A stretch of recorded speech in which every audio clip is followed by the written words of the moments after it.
intergénéral de Castaillon, qui est le syndicat, le deuxième syndicat patronal de la branche de la plasturgie, et par ailleurs, tu es donc le délégué général de Green Plasturgie, qui est un nouveau syndicat que vous avez créé, pour avoir une approche plus élargie à des parties prenantes qui ne pourraient pas rentrer dans un syndicat professionnel patronal classique, on va dire. Et dans un contexte on va dire, de plastic bashing assez marqué, dans un contexte réglementaire en France sur le plastique à usage unique, qui est parmi les plus en avance en Europe, dans la mesure où l'emballage en France, pour information, ça représente 30 000 emplois, c'est 25% des entreprises de la branche, et c'est 25% donc des emplois de la branche. Quid de la répercussion que ça a d'ores et déjà parmi vos adhérents, en termes d'employabilité, d'emploi, d'investissement? Je vais continuer. Bonjour à tous. Alors aujourd'hui, pour répondre concrètement, on n'a pas encore, on va dire, d'impact sur les entreprises en termes économiques, en termes sociaux. On n'a pas des entreprises d'emballage qui ferment du fait, on va dire, des annonces gouvernementales. L'activité, j'ai envie de dire, en plasturgie, c'est plus d'ailleurs l'automobile aujourd'hui qui est un petit peu plus dans la difficulté que l'emballage. Néanmoins, et tu as eu raison de le soulever, on a, le législateur et le gouvernement a effectivement mis en place une législation qui, pas seulement, on va dire, la plus dure d'Europe, mais même, j'ai envie de dire, la plus dure du monde, en termes de lutte, on va dire, même pas contre la pollution plastique, mais contre le plastique d'une manière générale. Et c'est là tout est le problème.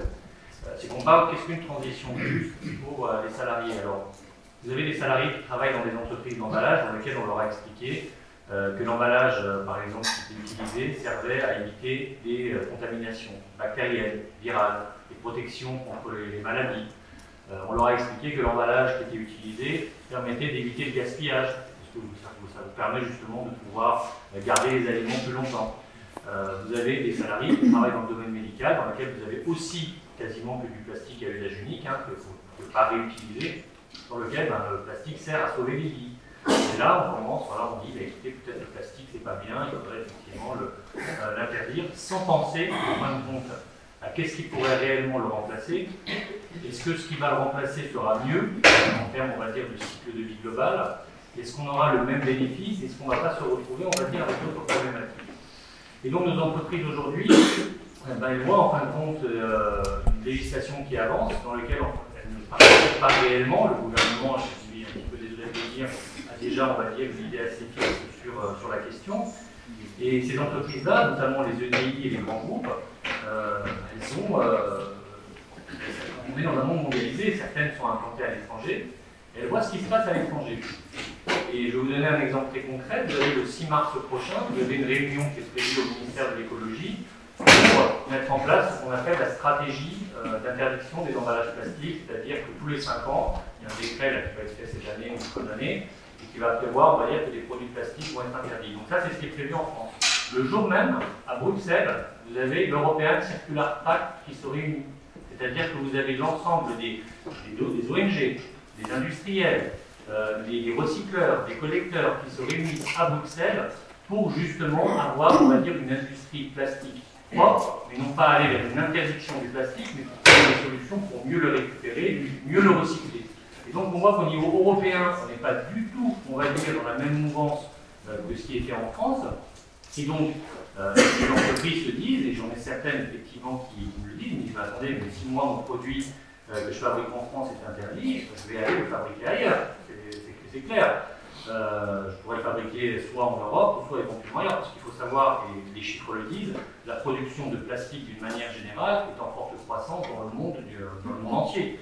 Pourquoi? Parce que justement, effectivement, c'est pas cher, et il y a effectivement des bénéfices intrinsèques. Et donc là, aujourd'hui, et c'est là où on arrive un petit peu à Green Plasturgie, qui est effectivement une nouvelle organisation créée en décembre, on s'est dit que oui, il y a un problème avec la pollution plastique. Même les salariés, quand on a effectivement des candidatures, des gens qui viennent effectivement candidater avec tout ce qu'on entend sur le plastique, ils ont envie effectivement de se dire qu'ils ne travaillent pas dans une entreprise qui pollue ou qui a, on va dire, des matières dangereuses ou qui seraient, on va dire, préjudice à la nature. Et donc là, en l'occurrence, on s'est dit effectivement, la pollution c'est un problème pas seulement pour les ONG, c'est aussi un problème effectivement pour l'industriel, en termes d'image, en termes de viabilité et en termes, on va dire, de conception de produits sur la fin de vie. Et c'est là qu'on s'est dit que jusqu'à présent, les ONG et les industriels ne se rencontraient pas, chacun était un peu dans son coin, les ONG faisaient du lobbying d'un côté, les industriels faisaient leur lobbying de l'autre, et alors qu'en fin de compte, on a des choses, on va dire, à partager, à mettre en commun et à travailler ensemble. Patrick, à mes côtés, vous le dira, il y a effectivement des apports scientifiques que les ONG peuvent donner aux industriels et qui sont très très précieuses.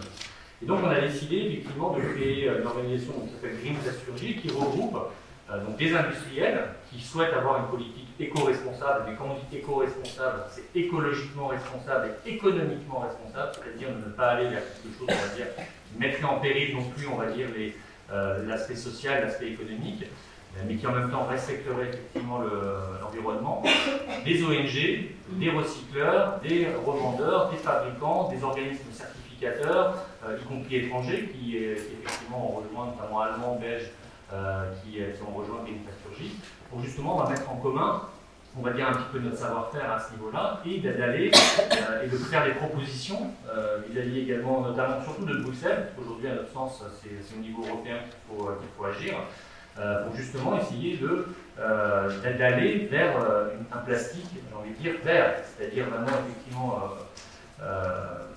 qu'il soit recyclable, qu'il puisse être recyclé, s'il peut être réutilisé, qu'il puisse l'être, mais sans pour autant, on va dire, mettre en danger, on va dire, toute la chaîne de production qu'on a en France aujourd'hui.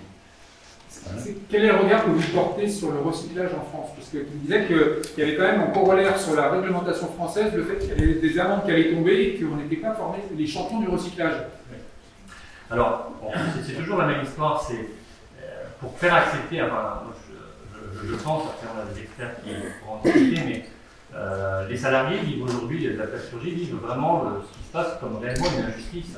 Ils se disent, mais c'est pas nous qui mettons, désolé, le morceau de plastique dans la poubelle, nous on respecte, limite on a mis le tri, on va dire, des déchets dans l'entreprise, on trie le plastique, le verre, le carton, etc. On voit les pays étrangers, on dit, mais est-ce que c'est nous qui sommes responsables, et c'est nous qui allons en fin de compte porter le chapeau. Et c'est là où on arrive à une problématique en France, c'est que au lieu, on va dire, de chercher la vraie source du problème, qui est quand même un problème de gestion des déchets, un problème de gestion des déchets en France, que ce soit les déchets plastiques, 26% des emballages plastiques sont recyclés en France, ce qui est un scandale, à ce niveau-là, vous avez d'autres pays européens qui sont bien plus en avance. Si on parle même de la partie biodéchets, c'est-à-dire la partie plastique, mais bioplastique est aussi également une partie de la filière plasturgie qui est complètement mise à mal par la loi économie circulaire. Vous avez une filière de biodéchets qui est complètement inexistante en France. Or, pour pouvoir avoir une vraie économie circulaire en matière, on va dire, de produits compostables, biosourcés, il faut une filière de biodéchets.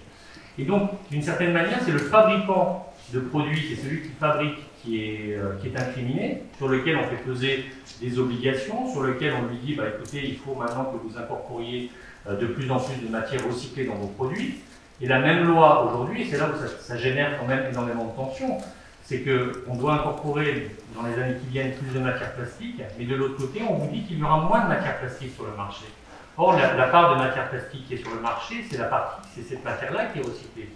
Or, ce qui est en train de se passer, et nous c'est notre position, après c'est une théorie, mais on estime que la France, en tous les cas le gouvernement, sait qu'elle ne pourra pas, on va dire, augmenter réellement, on va dire, le taux de recyclage des plastiques en France, et que d'une certaine manière, au lieu de pousser justement les grands collecteurs, les grands industriels, je ne citerai pas, mais en tous les cas ceux qui s'occupent, on va dire, de la gestion des déchets en France, à investir, ce qu'elles n'ont malheureusement pas fait par rapport à d'autres pays, et à rentrer dans ce sujet-là, eh ben, on interdit. C'est-à-dire, on garde la même part de plastique qui est recyclée aujourd'hui, vous avez une quantité qui est recyclée aujourd'hui, les bouteilles en plastique notamment, qui sont les mieux recyclées, et vous allez diminuer l'assiette globale. Vous allez diminuer peut-être les pots de yaourt, peut-être les bouteilles de shampoing, déjà des produits qui effectivement sont interdits avec les pailles et tout ça, mais ça j'ai envie de dire à la rigueur ça se fait au niveau européen, c'est pas vraiment on va dire le cœur de l'activité emballage, mais in fine vous allez avoir en fin de compte la France qui dans quelques années va pouvoir dire bah, écoutez on a augmenté notre part de recyclage de plastique